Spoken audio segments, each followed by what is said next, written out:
จังซั่นเปิ้นโกก้นให้เปิ้นโกหางเปิ้นโกก้นหูเปิ้นนับยามก้นให้เปิ้นนับยามก้นหูไว้กันเฮาหลกคัดจะเอาตั้งหูสอนปันเนอพี่น้องเฮาเจอคือเอาก้นหวานก้นเมืองเฮากูเจ้าคือหรือมีตั้งหูบ่มีตั้งหูเด้อันนั้นมันมีป่าวามากeducation is the most powerful weapon ปัญญาตั้งหมอนี้มันเป็นหลักนักอันอินแห้งอย่างสิเปิ้นwhich you can use to change the world เขาจ้างเอาปัญญาตั้งหูในแลกไล่กำผาก็ไรแลกไล่กำผานั้นบอกว่าแลกไล่หิมหัวเมาสิเฮาตั้งหูในแลกตายอะไรก็นั่นแหละในปัญญาตั้งหูตั้งหมอนี้เป็นหลักนักอันแห้งอย่างสิเปิ้นเสแลกไล่ไหลกำผานะเฮาหลบฮู้กาขันหลีกไล่อย่าไปด้วยปอดเฮาตัวไหลด้วยเข้าไก่ข้าวยาวไก่ตึกซนในแทงคอหนึ่งเจ้าก็กับไก่ด้วยตั้งหูตั้งจางนั่นไหนหูมา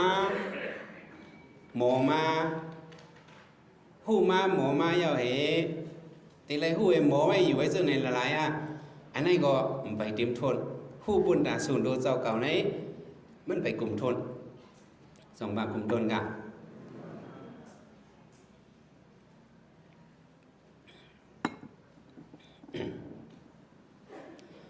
เฮาชำหูเดี๋ยวไรเฮียงเนี่ยตีในใครว่าหูปุนพรอันหนึ่งวะหูอังค่ะหูปุนพรอันนั้นเฮาโหลหูตัวเฮาเกากึ่งลีเอาปุนพรอันไรอันนี้เป็นปุนพรเก่าปุนพรซื่อเก่าปุนพรคือเก่านี่เป็นปุนพรอันเก่ากึ่งลีเฮ็ดเลยนี่เปิดเฮ็ดอะไรเก่าได้เฮ็ดเลยนี่ตีไรหูปุนพรอันหูปุนพรนี่มันเป็นปุนตาสูนตัวเฮาหูปุนพรนางเฮาเหมือนนางเฮาเจ้าเขาเป็นสังขยาหารเนี่ยเขาหูปุนพรเฮาออกก็ไว้เป็นสังขยาหารปุนพรก็มีก็ได้เลยตื้อกรรมสิกขาบท227ก็ได้แล้วทำตะไลฮอบันปีๆน้องๆสัตว์ว่าตั้งสิ่งให้บ่ป่องสายในเฮาหูปุนพรเฮาเป็นหนังก้นเฮิรนเขาก็ซื้อสูมีอยู่ในวันเมืองหนังในก็อยู่ในปอกในอยู่ในเวียงในอยู่ในเมืองในสุดได้เลยหูปุนพรวิ่งเผาวิ่งมันปอกเผาปอกมันปุนพรเฮิรนเผาเฮิรนมันตีไรเอาปุนพรก็เป็นปอเจ้าเฮิรนปุนพรก็ปอเจ้าเฮิรนในก็ได้ไรหู้อันดังเฮาอยู่ในเฮาเป็นซื้อคือใดปุนพรซื้อคือใดเฮาได้ไรหู้ป้มหู้มันจังกว่าดังหนักต้องจังจังว่าด้วยเฮ็ดกว่าอะไรเนี่ยมันถึงดียอดอันเฮากำนั้นเลยเฮาพี่น้องใดเฮากำนั้นเลยเฮาด้วยยาวดีด้วยเฮ็ดกว่าอะไรดีอ่ะเฮาตั้มแผนการเฮาเฮาฮู้ปุนพรนี่ตั้มแผนการนี้ว่าอันหูปุนพรนี้ผมว่ามันเป็นโมเดลที่เป็นตั้งตื้อกรรมตัวเจ้าเก่าเฮาได้เลยหูเอาห้างก็เอาเพราะทิ้งตัวเฮาเยาก็เหมือนตั้งเฮาทิ้งบาเปิ้นพระเป็นเจ้าพ่ออัตนาเรคติปรานเรคติเพราะทิ้งตัวเฮาก็บ่าวเฮามันทิ้งบาเปิ้นปรานเรคดอนะอัตนาเรคติเนี่ยเฮาทิ้งเปิ้นก็ตัวเฮาก็ขึ้นทิ้งเฮาโกนเฮาเนี่ยเฮาเพราะกุมทิ้งบันเปิ้นเฮาเป็นโกดลงมานึงก็เฮาก็เลยสติตัวเฮาก็เปิ้นก็ทิ้งเฮาก็ทิ้งเปิ้นมันเป็นอิญญามิญญาปิสิโยก็ว่าสาสารปิสิโยก็ว่าจังว่าหมายนึงนี้เฮาได้เลยฮู้ปุนพรนี้บอกว่าตั้งตื้อกับมาเหมือนเจ้าสางก็ลิงสิเบิ่งตามสิเบิ่งสิกิยา45เขาฮู้ปุนพรเขาได้เลยเอากับเพิ่นมันหยาบจ้อมกันโกนอันผิดเปิ้นอันนี้มันฮู้ปุนพรฮู้อ่องตีเพิ่นมันอันนี้มันเป็นตั้งหยาบอันหนึ่งค่ะอย่าบ่ฮู้ปุนพรนำติเฮ็ดหยังติเลยเอาปุนพรติเลยเฮ็ดหยังเอาบุญพรเอาบุญพรนั้นการนั้นนี่ค่ะเป็นอะไรเข้าปองเป็นอะไรในตีเลยเอาบุญพรเพราะเอาบุญพรนี่ก็อันเอาบุญพรนี่มันปองว่าหางนี่มันเนบันตั้งหัดหันนี่บันหันอันหัดเอาบุญพรนี่เป็นก้นหัดหันตาในหัดเอาบุญพรนั้นก็ป้อมมีตังหูมันจังเอาอะไรบุญพรสองได้เอาอะไรก็มีตังหูมันมีตังหมอมันฮัดเอาปุนพ่อก้นอันเอาปุนพ่อนั่นก็เบอเขาหูเขาฮัดเอาเลยอันเอาปุนพ่อเนี่ยเขาจะใครว่ามันเป็นเนบันตั้งฮัดหานก้นเขาเนบันอังกาเพราะเอาปุนพ่อก็เอาให้มันเต็มทนเกาดีให้มันเป็นเลยตาวนอยู่มู่ตาวนขามด้วยมันเขาว่านั่นเขาฮัดเอาปุนพ่อนั้นบอกว่าเขามีตังหูเขาเต็มทนเขาหยุ่มตัวเขาบอกเขาฮัดหานเนี่ยเขามีตังหูเต็มโทนเลยเขาเอาบุญพรอันนี้เกาดีให้ได้มันเป็นตีเลยฮัดเอาบุญพรเพราะให้ซึ่งไหนได้มันเป็นรองตาได้ขึ้นเยอะก็ป้อมฮัดเอาบุญพรก็นาการอันเดียกว่าดังนามันตื่นเยี่ยวอะไรปอกตีเลยมีก็ฮัดเอาบุญพรตีเลยเอาซึ่งไหนกัน ไม้ซ้ำเอาบุญพรเอาหับบุญพรเห็นไหมผู้บุญพรเอาบุญพรหับบุญพรหับบุญพรนี่ไหนมันเอาบุญพรมันทัดเอาเลี้ยวก็กะเอาบุญพรเนี่ยเอาลายๆให้ได้ก็มันมีเอากันจังซะในเมื่อเอาบุญพรหนังอะไรใส่บัญชีมาเนี่ยเมื่อเป็นหนังในเขาโลหิตอันนี้หน้าในใส่บัญชีสูในเตรียมบัญชีร่างเช่นหมายสุป้าในหน้าเนี่ยให้เอาบุญพรเนี่ยมันมีเหตุสังอันเฮียนั่นมันเป็นก้นจีไง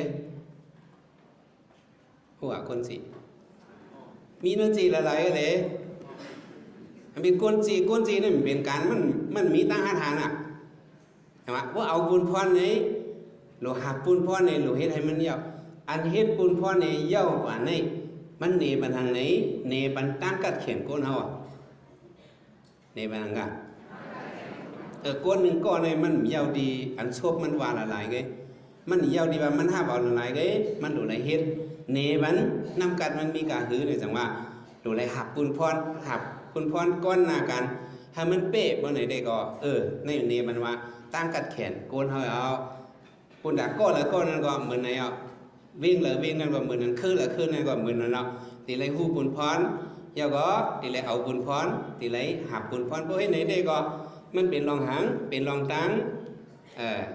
ขึ้นอย่างเหมือนสูงมากตาเด็กเนไรตั้งกัดแขนนั่นก็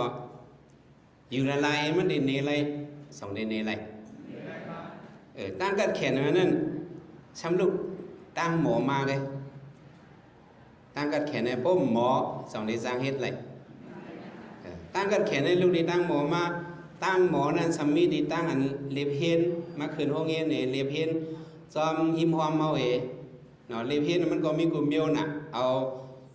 ตาเฮต้วยลีกว่าเอาหูเฮต้วยลีกว่าเอาตีนเฮต้วยลีกเนี่ยมันมีสามเดียว